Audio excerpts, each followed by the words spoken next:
Happy Wednesday. Thank you all for joining me for the third Wednesday of the month. It is April 15th, 2020.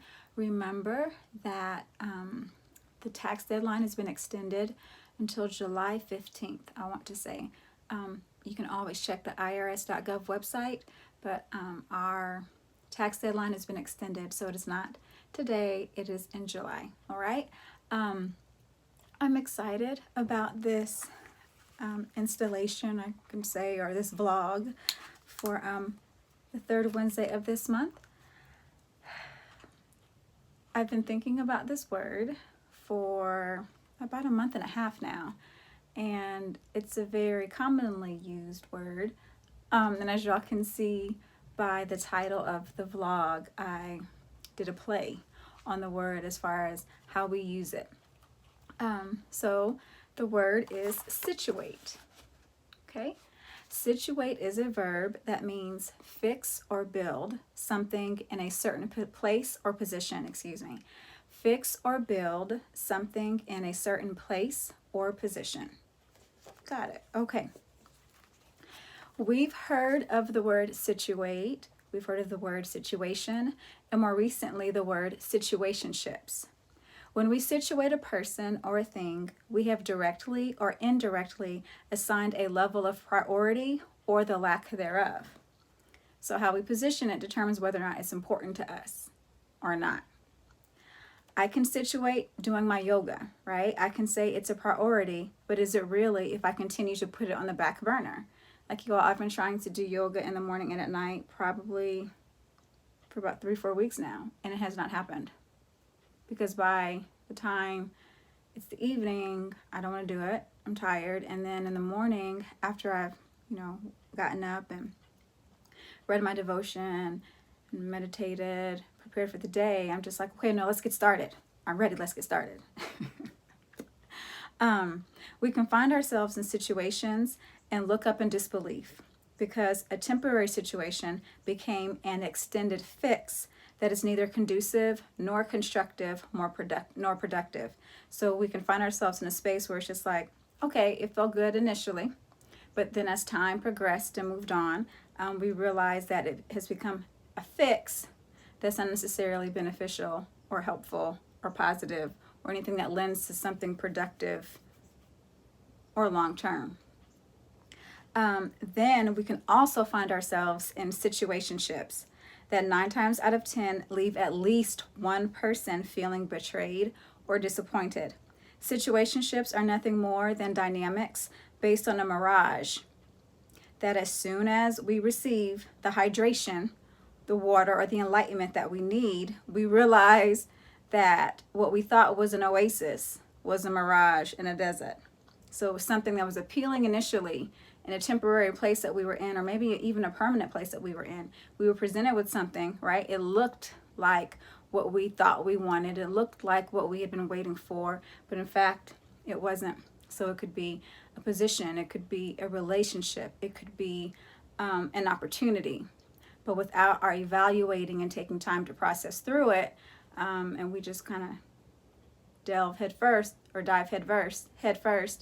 we realize that this situationship, I guess we thought it was a relationship of whatever dynamic, but realized that it was not that. And we ended up on the short end of the stick and or with lost time, lost resources, hurt feelings, the whole nine.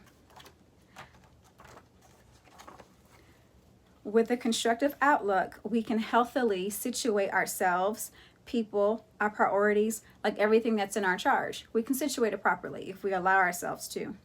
In situating, we must remember that explanations are not required except to ourselves, right? I think sometimes we as people, especially women, we feel like we have to explain ourselves. And it's just like, why? We really don't. If something is not good for us, if something is not benefiting us, if something is not lending to health in mind, body, and spirit, then we don't have to partake in it anymore. And we really don't have to give an explanation as to why, except that I don't want to do it anymore, or this job or position is no longer for me, or this dynamic in this relationship is not helping me or healthy to me, or this friendship is actually toxic and weighing me down, like whatever it is. And I think sometimes women, we allow ourselves to stay in a space because we don't want to hurt anyone's feelings. But how many of us have experienced unnecessary anxiety, stress, depression, emotional eating, restless nights of sleep, all because we don't want to hurt someone's feelings, right? So they're going on, they're happy, they're fine, and we're just like torn up inside. And I can say I've experienced that on levels, because you don't want to hurt a person's feelings, or you don't want to cause inconvenience for anyone, but here you are, like, inconvenienced, feeling put out and all of that. And that's not really healthy. Not really healthy. That's not healthy at all, because then it takes away from us being focused on what we're supposed to be doing, because we're so busy trying to hold it together for everyone else. Yep, nope. And that's when we get stressed out and even contend with unnecessary health issues that we don't need to deal with. So, and not just for women, but I'm saying that because I'm a woman, and I can relate to that. And I think typically, I think it might be easier for men to kind of verbalize and say what they need, or don't verbalize and say what they need or what it is, and they just continue and they can go on. And I think we should take a page out of their book. Like, we don't have to be ugly about it. We don't have to be dismissive, but we can still do what's best for us and it be okay. And if we choose to offer an explanation, we can, but again, we don't have to. I think that as girls, we're taught to kind of be, accommodating and, apologetic for things. Yeah, we can be gracious, we can be kind, and we can also be verbal and speak up for ourselves. In situating, we must remember that explanations are not required to pursue dreams, goals, to live a life of purpose. Okay, we don't have to explain. It's our joy and our peace and our focus that's on the line. Okay, so when we situate things, we're situating them to maintain our joy, to maintain our peace, to maintain our focus, to stay adjusted and aligned to, and a commitment to our dreams, our goals, and our divine purpose.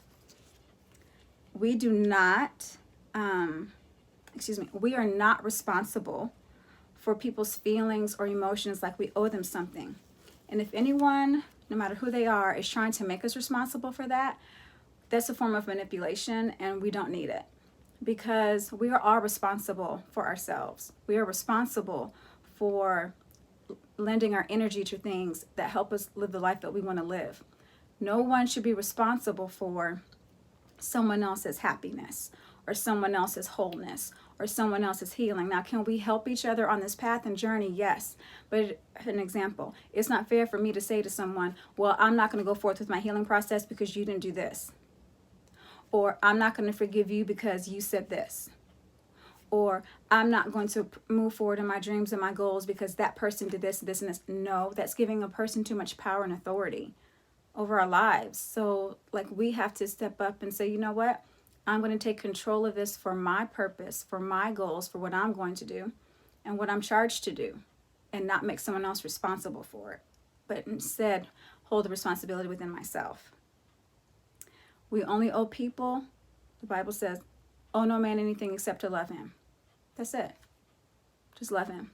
Because if we love him or her, we love our neighbors as we love ourselves, then everything's really honestly balanced, because God is love. And if I treat someone the way I want to be treated and I love them and put God in it, it's going to be constructive.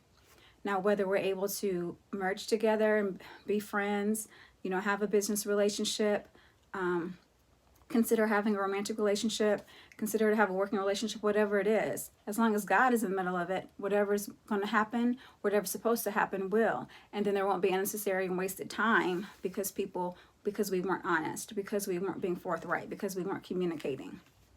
Now, that came from, that's good though. But if we keep God in it, we're going to be all right. Furthermore,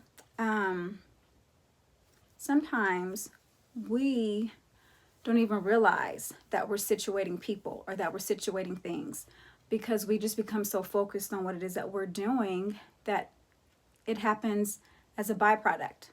So we don't need to be alarmed when that happens. And then sometimes people situate themselves to their actions and their words, and that's okay too. Let them do it, whatever it is, because anyone who truly has our best interests at heart is going to be supportive of whatever it is we need to do as we pursue our divine purpose in life. That's it.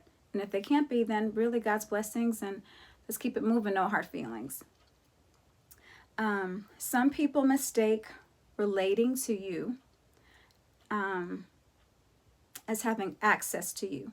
Now I'm going to connect that to this. So when we situate people, maybe people have kind of carried over into a space of our lives that we didn't mean for them to, or maybe people have adopted us into a space in their lives that we didn't realize that they did it.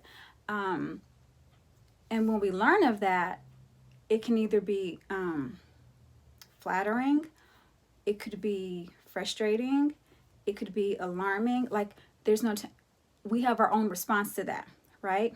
But for instance, if it is concerning, or if you're feeling like you have to now adopt this dynamic, right, and carry it with you because this person has charged you as being this person in their lives, that's burdensome, and that's not a burden that anyone should carry.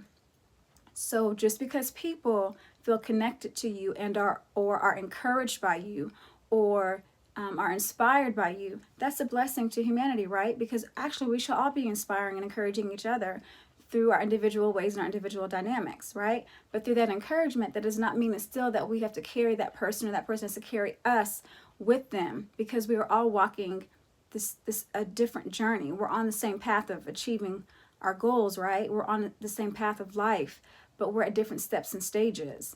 And so we're responsible for our steps and stages, right? So we don't have to take on people's whatever it is and feel like we have to carry that, right?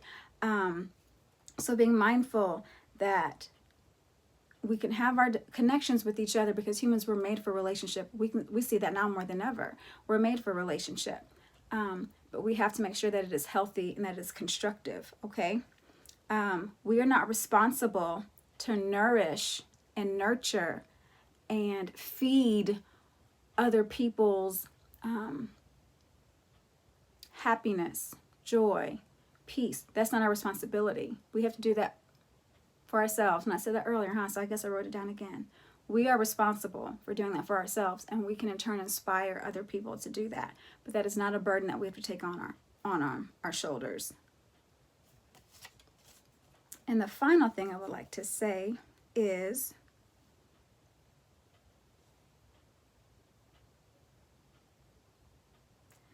when we situate whatever it is we're situating in our lives, we cannot feel guilty. Okay? We cannot feel guilty. If we're being impelled to do something that is going to lend to us achieving the life, living the life that has been designed for us, we can't feel guilty for it. If loved ones, our peer group, or people don't understand, maybe in time they will, and maybe in time they won't. But don't let that stop you from going after and achieving what it is that is there for you to have and achieve. Okay, so the verb was situate, which means to fix or build something in a certain place or position. So as we are situating those things, situating them and putting them in a place or certain position, the questions we can ask ourselves is this lending to me achieving my dreams and goals? Is it lending to me living the life that God has for me to live? Is it lending to me being a better person in mind, body, and spirit for myself and for others? Okay? And again, don't feel guilty when you have to situate people and our things. All right, so y'all, thank you for joining me for this What a Word Wednesday. I look forward to seeing you all next month. Remember, I do upload different vlogs periodically, just when I have some words of encouragement to share, okay? So y'all, please be empowered. Please be safe. Please stay home. Blessings to those who are essential workers and those who are grocery store workers and our mailmen and women and all other service industries. We appreciate you, and we just hope that you continue to take care, all right? So y'all be easy. Talk with you soon.